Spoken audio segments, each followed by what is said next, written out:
Hello বন্ধুরা, চলে এসেছি নতুন একটা ভিডিও নিয়ে। আশা করি তোমরা ভালো আছো। আমি তো অলওয়েজ বিন্দাস। আজকে বানিয়েছি মাংসর কাবাব, অ্যাকচুয়ালি বললে চলে, আর চপও বললে চলে।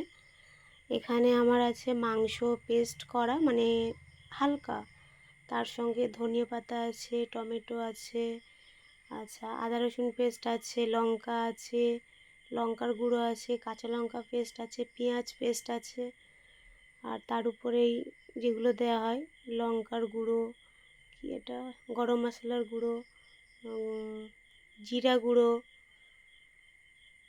সব কিছু দিয়েই পেস্ট হচ্ছে, মিক্সড হচ্ছে। এখন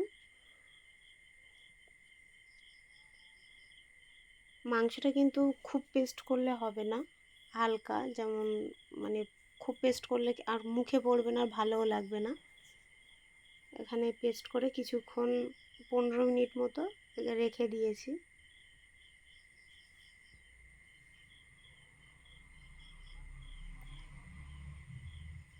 ধনিয়া পাতার সঙ্গে মানে সব কিছুর সঙ্গে মিক্সিতে দিয়ে পেস্ট করেছি, আর তারপর এটা বেসন দিয়ে দিয়েছি।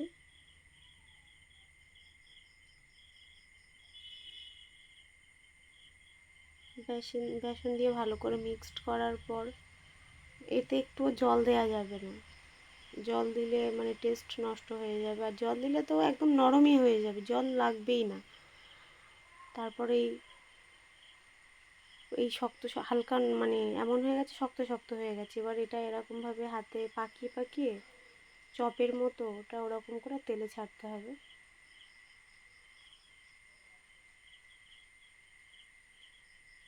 আমি এটা প্রথমবার বানালাম।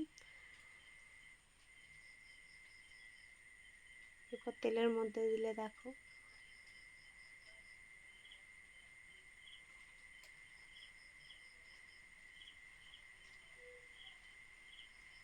আর গ্যাসে খুব জোরে দিলে পুড়ে যাবে, হয়তো তাড়াতাড়ি লাল হবে কিন্তু ভেতরে কাঁচা থেকে যাবে। ওই জন্য গ্যাসটা মিডিয়াম দিলে বেটার হয়।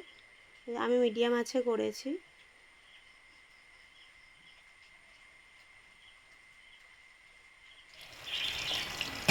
কালারটা খুব সুন্দর এসছে।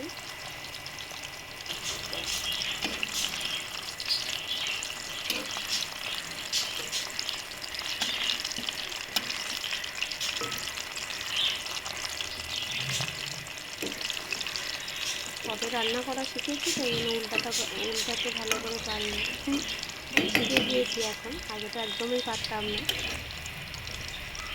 এখন এগুলো বানাতে বানাতে অনেকটাই শিখে গিয়েছি, সব রকম। আর আমার তো আমার রান্না করতে খুবই ভালো লাগে। কেমন লাল হয়ে গিয়েছে, দারুণ টেস্ট।